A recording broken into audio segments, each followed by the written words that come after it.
Join us and discover beautiful beaches, rugged landscapes, pretty towns, desolate mountain ranges that sweep down to stunning lakes, unique architecture, history and folklore, no shamrocks, no shillelaghs, and definitely no shenanigans.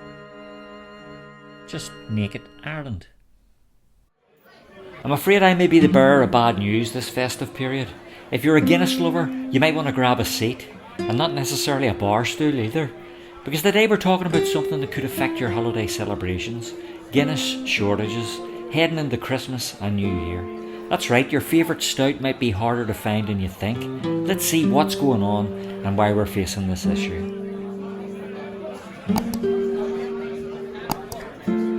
Guinness is one of the world's most well-known beers. It's been brewed in Dublin since 1759, and if you're not familiar with this iconic Irish stout, check out my Naked Ireland videos on both the regular and zero alcohol versions of this drink. You'll find them interesting. But recently, there's been a growing concern about a serious shortage of the beloved beverage just in time for the busiest drinking season of the year, Christmas and New Year. So why is this happening? The issue appears largely to be Guinness's recent surge in popularity. For 250 years, this was what the typical Guinness drinker looked like. But more recently, a Guinness drinker is just as likely to look like this. Quite a sharp contrast, I think you'll agree. In fact, the drinks marketing company Diageo has been pushing the drink with women and young people, and indeed, there have also been a number of high-profile tie-ups with celebrities such as Scottish singer Lewis Capaldi, seen here on the right, and actor Jason Momoa. And check out a tiny clip from his endorsement of the product. Irish. I'm sure the Guinness company won't mind me sharing this small excerpt with you. Then kiss me. Yeah. Me too. Of course you are.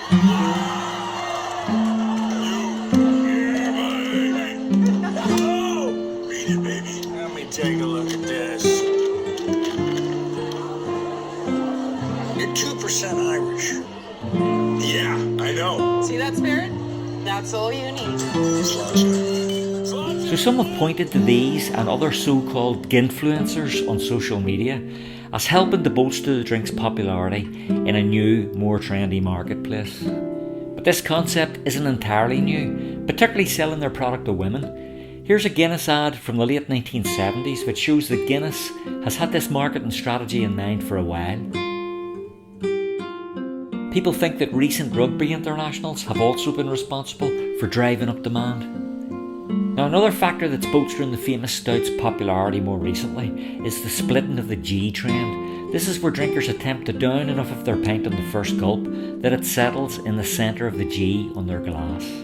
So, Guinness sales have recently been bucking the market trends, according to data from a food and drinks industry research firm. This is in a drinks market where beer sales fell during July and October of 2024, and yet Guinness sales were up by a fifth. Business has been so good for Guinness, in fact, that they're opening another brewery in County Kildare to supplement Dublin's massive St James's Gate. Yes, look, this is a massive announcement by Diageo today, an investment of €200 million in a new state-of-the-art brewery, which will be developed at a greenfield site. The ales and lagers will move out to Kildare, leaving St James's Gate dedicated to the production of stout. Now, just before we move on, please like the video if you find it interesting or informative, and subscribe, that's so important to help me build the channel. Share the video too with your Irish Guinness drinking friends if you can. And guess what? You can also buy me a pint too. Provided my own supply hasn't dried up, although I was in the pub a couple of nights ago and there was no sign of a shortage in Belfast. But if you'd like to donate to the channel, simply follow the link in the second paragraph of the description below the video. That'll take you directly to the donation page, and all donations are so useful in supporting the creation of new channel content. But if you can't afford to donate, just keep watching and contributing in the comments. That's great support too. So, what's the result in all this surge in demand? Well, in a nutshell, rationing, and indeed the possible prospect of a price surge. Demand outweighing supply, some outlets may raise prices for what's available, and the more limited the stock, the more expensive the pints might be. The Diageo have stated that over the past month we've seen exceptional consumer demand for Guinness in Great Britain. We have maximised supply and we are working proactively with our customers to manage the distribution to trade as efficiently as possible. But I'd like to temper this disastrous bulletin with a small splash of good news. And this may be of little consolation to those outside Ireland, but the drinks firm have also confirmed that in relation to more local supplies, the limits only apply to pubs in England, Wales and Scotland, not Northern Ireland and the Republic of Ireland. Phew.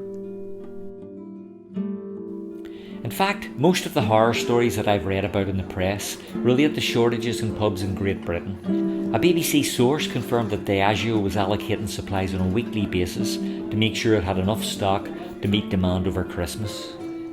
However, Irish pubs in Britain, such as the Liffey in Liverpool, have already run out. Its landlord is quoted as saying, "It's just a bit of a shambles at the moment and killing me off."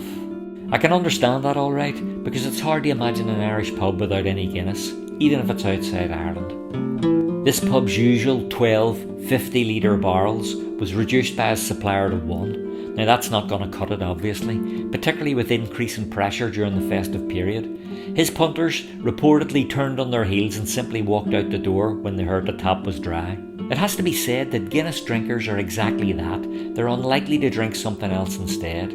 They might be persuaded to settle for another stout like Murphy's, but it's unlikely, particularly in Britain, that a pub would have a choice. And it's not as simple as ordering kegs of Murphy's instead of Guinness, as it needs different draft equipment. The Old Ivy House in Clerkenwell, central London, resorted to issuing ration cards to customers, meaning they can only get a Guinness if they buy 2 other drinks first.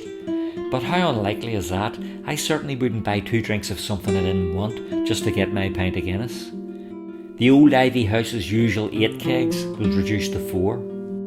Similarly, the Falter & Fullback pub in North London has claimed that their 35 to 50 usual kegs a week has been reduced to a mere 12. So, with the holiday season around the corner, demand for Guinness is skyrocketing. People are gearing up for Christmas parties, New Year's Eve celebrations and the general festive spirit.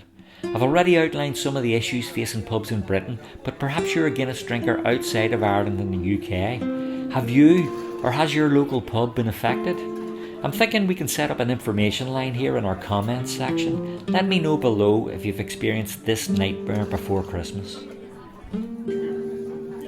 So, if you're planning to grab a pint at your local pub over the holidays, you might want to call ahead to make sure they've got the stock.